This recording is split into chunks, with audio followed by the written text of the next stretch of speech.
Hello beautiful soul! Welcome back to my channel. This is my channel from Japan, Kabayan Gemini. This reading is for you. Tingnan natin ang iyong, this week actually. Sorry ha, na busy si ate. Asa na yun? Parang may baliktad. Maraming salamat muna sa mga subscriber, new subscriber, cross-watcher, at sa mga bagong pasok dyan. Welcome na welcome kayo sa bahay ni Ate Aimee. Sa mga nagpa-personal reading, marami pong salamat. Kung gusto mo ng personal reading at energy mo lang talaga gusto mo makuha natin, nasa description below po yung details ko or punta kayo sa pinaka-YouTube na dyan po yung aking FB link. No? I-message nyo ako sa messenger para sa details ng personal reading. Yan. General reading tayo. Hindi mo personal reading to ha. I'm only the guidance. Kayo pa rin na makapagpapabago ng inyong buhay. Gemini. Energy reading. Kung kanino ba itong energy. Well, at kung makakatulong sa inyo, di ba? Okay. Gemini. Andito ka sa sitwasyon mo na maaring may marami kang iniisip o maaring marami kang gustong gawin, marami kang kinikimkim, o may mga bagay o marami kang pinaplano o may mga bagay ka na iniisip na gusto mong baguhin, gusto mong maayos o maaksyonan, may mga minamanifest ka actually na doon ka sa point na iyon na situation, may mga bagay ka na gusto mong fokusan, nagiging matatag ka o nagpapakatatag ka sa mga bagay o sitwasyon mo sa buhay mo. Nandun din yung controlling, na situation. Nandun din yung point na siguro it's more on thinking na sana ganito, sana ganyan, sana ganon, ako nakikita sa iba sa inyo. But still, there's a new beginning happen into your life. So nakikita ko sa iba sa inyo yung may mga magbabago sa buhay mo, as in magkakaroon ng pagbabago sa situation, may mga hindi ka aasahan na kaganapan o may hindi inaasahan na kaganapan na pwedeng maganap o mangyari sa iyo. Sa nakikita ko dito, sa iba dito medyo sad, disappointment, lungkot, or basta mga unexpected situation, may mga biglaang magaganap o mangyayari din para sa iba.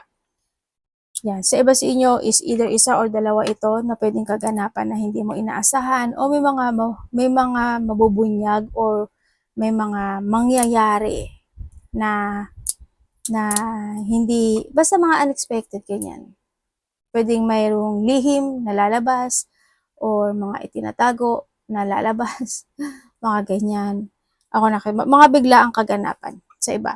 Sa iba naman sa inyo, maaaring magkakaroon ng mga union, no? Family, friend, kung yan, magkakaroon ng mga union situation, ako nakikita sa iyo. Andito rin yung point na merong akong nakikita na nagsisinungaling eh. May tao na nagsisinungaling. Pero, alam mo yung point na magmamatigas, magkakaroon ng pagmamatigas or magmamatigas siya, ikaw, ito, or siya, sa kanya mga sinasabi. Pero may sinungaling may pagsisinungaling talaga. Yun ang nakikita ko dito. And then also is magkakaroon ng pagmamanipulate, no? Marami kasing ibig sabihin when it comes to a manipulative. Pwedeng makaka-good or sa iba is makaka-bad talaga. Yun, may tao na napaka-very sneaky niya, no? Ibig sabihin, mapangling lang, may lihim, may taong tuso, may tao na, na pumaparaan. Alam mo yun? Yeah, may tao na pumaparaan. Yun ang nakikita ko dito. Sana walang separation o walang trauma. Maiwas ka na lang sa mga depression, ikaka-depress mo. Pero tingnan pa rin natin sa nakita ko dito, ha?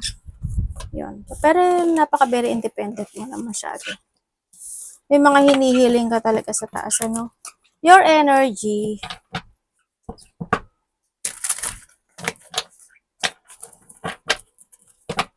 May taong puso,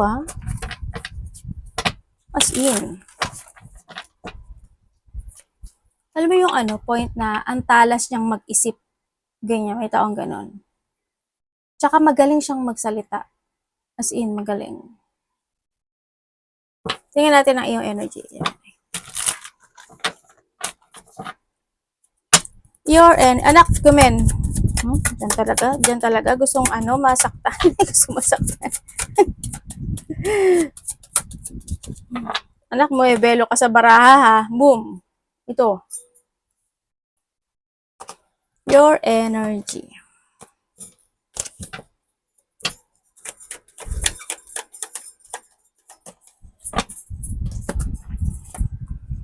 Okay, when it comes sa iyong energy, is happy naman ako nakikita sa iyo. Siguro may mga mangyayari o kaganapan na ikasisiya mo or may mga makakausap ka, makakasalamuha ka na ikasisiya mo.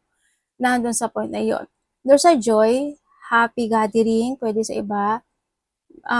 Sa energy mo, it's more on balancing. Kumbaga, alam mo yung point na siguro may ma-achieve ka or may mga successful happen into your life. Pwedeng magkakaroon ka ng mga union, getting together, ganyan. Pwede may mga celebration, may mga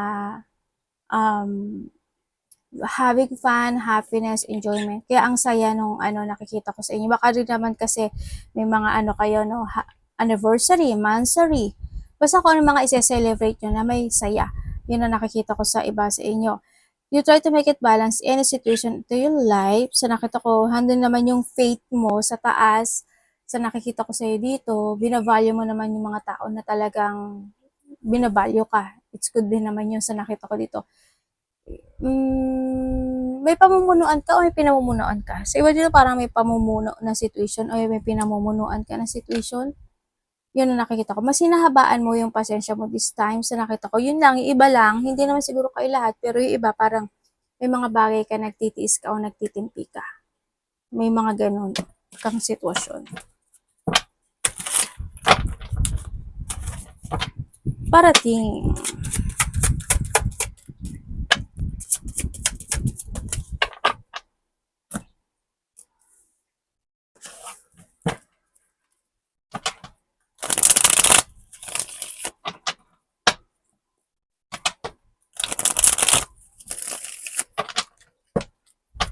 Gemini. Parating sa iyo. Oops.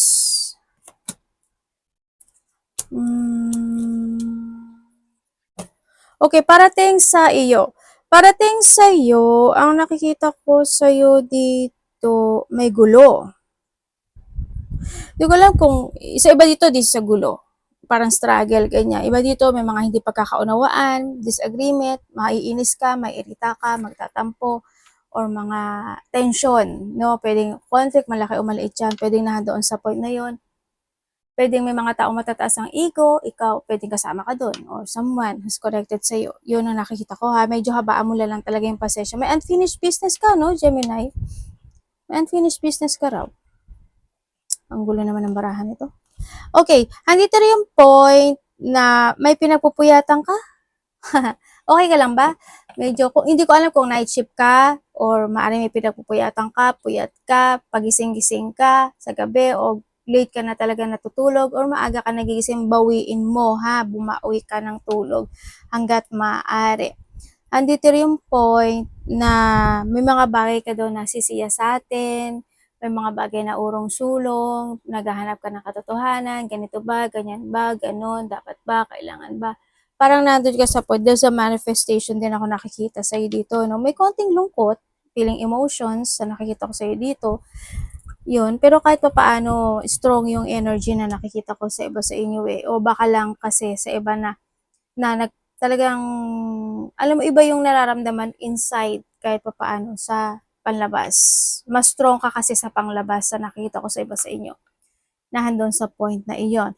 Sa iba naman sa inyo, yun nga, may mga, baka you have a travel, malayo man o malapit yan, o kaya naman is mga, yun, getting together, family, unity, reunion, close relationship, maybe, kung sino man yung mga connection mo. Sa iba, mayroon din ako nakita na pauwi o parating, pero uwi ka ng Pilipinas, uwi ka ng probinsya, kalapit baryo, or may pauwi o parating, no? Yun, vice versa. And then also is, meron kang sitwasyon na gusto mong tapusin. Ando yung manifestation na parang meron kang naupisahan na sitwasyon na gusto mong tapusin na siya. At yun yung minamanifest mo, no? Sa nakikita ko sa iyo dito. Ating mangyayari ba?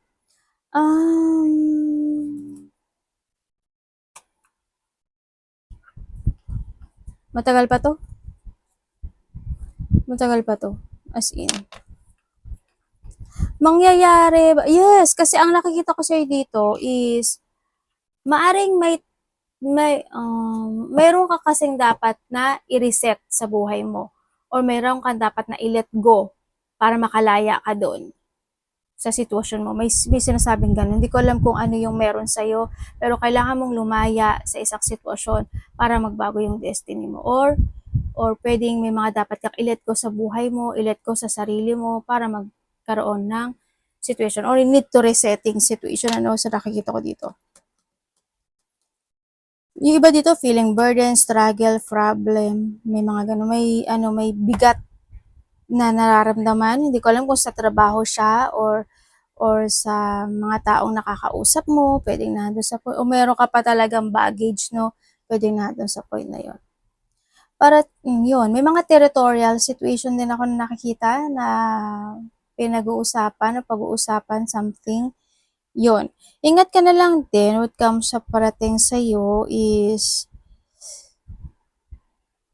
well, siguro this is the past para sa iba kasi handun yung point na sana hindi ka masyadong stress or pagod. May pananakit ng bandang tiyan ako nakikita.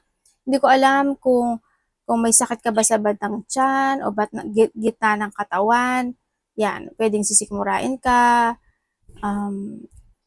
LBM, kung ano man yan. O kaya kung may sakit. O sa iba is baka babae ka, di ba, menstruation. Or pwede rin kasi sa iba sa inyo is medyo lumalaki na yung tiyan nyo, no? Yan, baka medyo kailangan nyo na talaga na mag-exercise sa iba, no? Or kung hindi naman, syempre, it's good pa rin naman yun, di ba? Baka medyo nagiging pasaway ka sa pagkain, maglalaki talaga yan tiyan mo, no? Sa iba sa inyo. Tingnan natin ang dapat mong iwasan.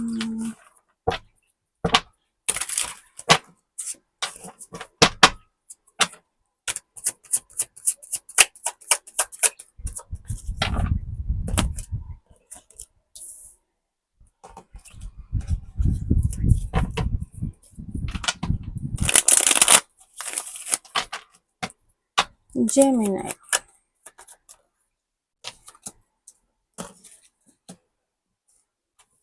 Okay, dapat mong iwasan.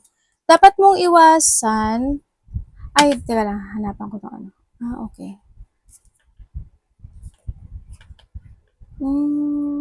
Tama. Kala ko may idadagdag pa ako, kaya tinignan ko eh. Okay, dapat mong iwasan. Siguro iwasan mo yung dating ikaw. Dating ikaw. Ibig sabihin, yung dating ikaw, o kaya is yung mga pananaw mo in the past, ganyan, siguro medyo magkaroon ka ng changes when it comes sa situation mo. And then, iwasan mo yung ikakalungkot mo, thinking of negativity, yung maikaka-frustrate mo, iwasan mo yun. Ano ba, alimbawa, when it comes to frustration ang gastos-gastos mo, ganyan-ganyan. O, anong mangyayari at the end? Kasi hindi ka nag-ipon. Frustration, di ba? O, yun yung mga dapat may iwasan. O kaya is nakikisaw-saw ka sa mga hindi naman dapat. Diba? O, ikaw ka-frustrate mo yun. Ikaw gumawa nun, diba? Mga ganun, basta iwasan mo. Iwasan mo yung mga conflict. Yan, mga matataas ang ego, or being mataas ang ego. Yung hindi makapag-cooperate. Ganyan, iwasan mo yung hindi ka maging very creative. Siyempre, gawin mo yung lahat to growth, diba? Aralin mo, alamin, siyasatin, to growth something into your life. Ganun ang diskarte nun. Huwag ka mapanghihinaan ng loob kung mga bagay o sitwasyon tulad ng sabi ko kanina, na need to let go, withdraw, escape, or let it go, gawin mo. No, iwasan mo yung mga sitwasyon na ikakalungkot o madi-disappoint ka doon. Siyempre, kung may mga bagay na you want to try, try it. No, try and try until you succeed nga, kumbaga na doon sa point na yun, no. And yun nga, kumbaga is mga situation na pag-iisip o overthinking o pag-isolate, medyo iwas ka dyan sa nakita ko sa dito. Yan, iwas ka na lang.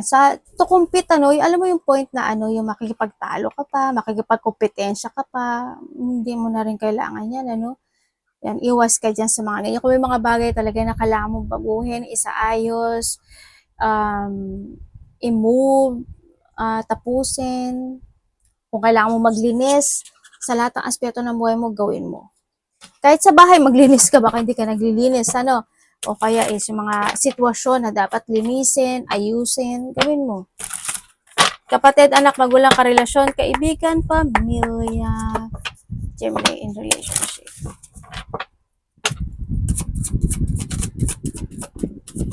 Oops.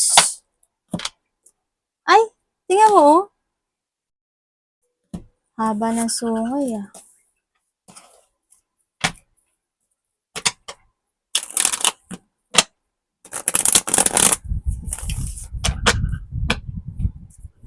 Love. Ang ano ko nag-away. Ang kulit kasi ng dilaw, eh. Gemini in love. Vice versa tayo, ah. Tandaan nyo palagi na tayo ay energy reading. Okay. Single. Ay, hala. Tika mo. Ay, may tao nagbabait-baitan. Sino yon? Ikaw ba yan? May tao nagbabait-baitan. Okay.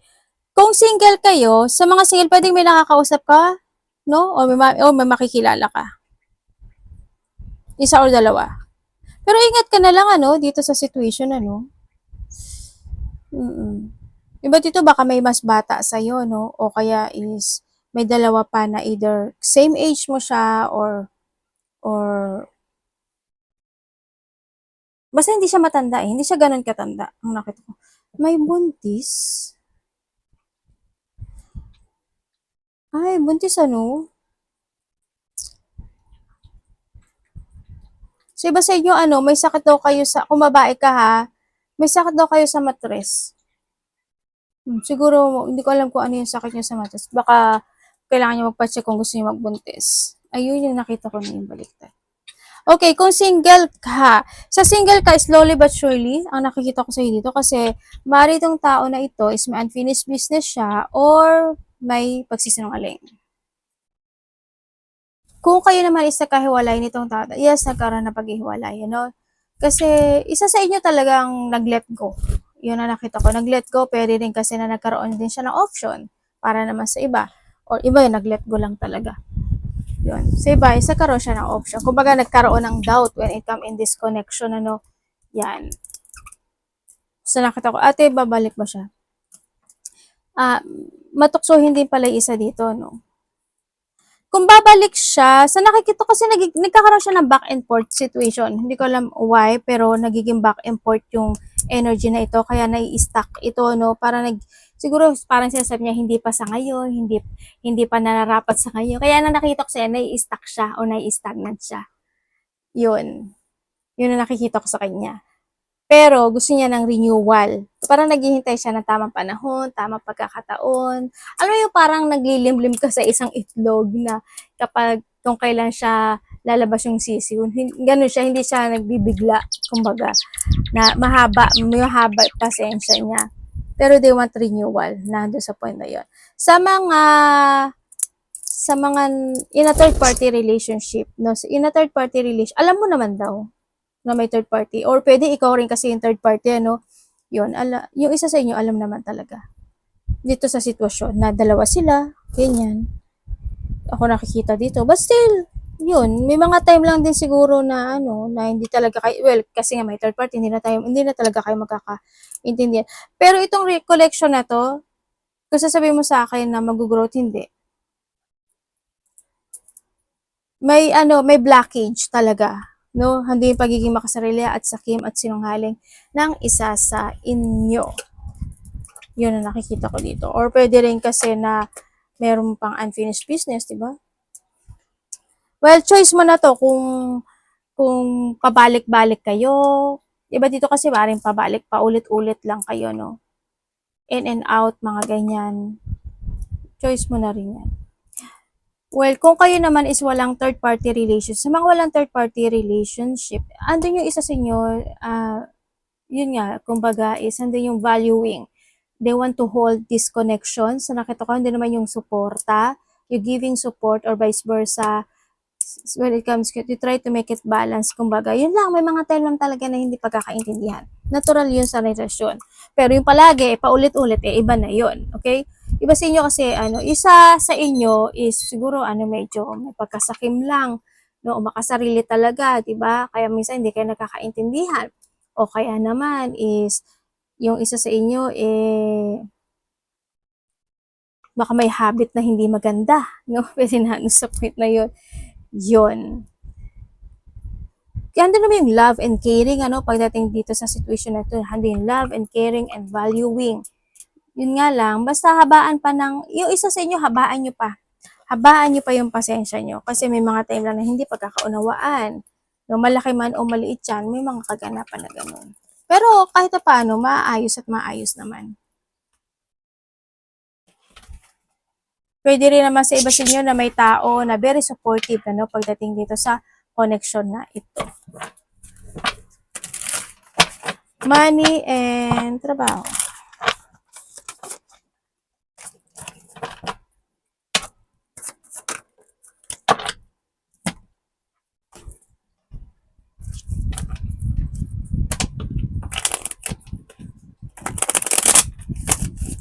Saan nga natin ito? Parang ang baba ng Yan.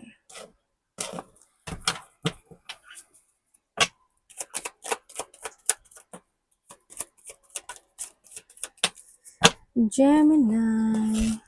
Okay, kung wala kayong trabaho, panalo. Kung wala kayong trabaho, pwede may pinagpipilian kayo, no? Pwede ba sa inyo may mga pinagpipilian kayo na trabaho? Ganyan. Pero meron ako nakikita dito, oh. Madami. Baka lang kasi hindi lang umaano sa standard mo yung mga gusto mong pasukin. Pwedeng nado sa point na yun. Yun. Okay, kung sa may trabaho ka naman, pero mag-action kayo kasi meron ako nakikita dito. Action lang kasi ang kailangan talaga.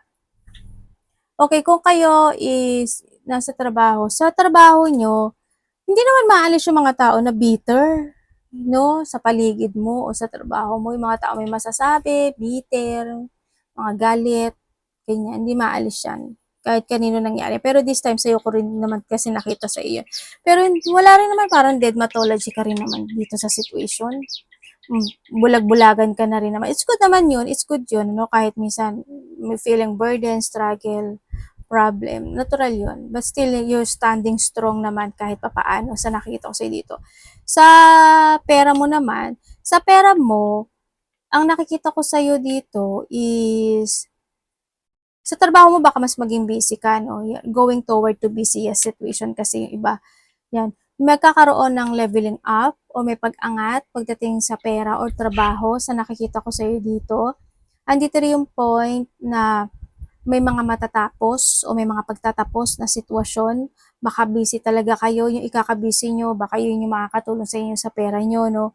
Yan, mas may mga busy situation ako nakikita.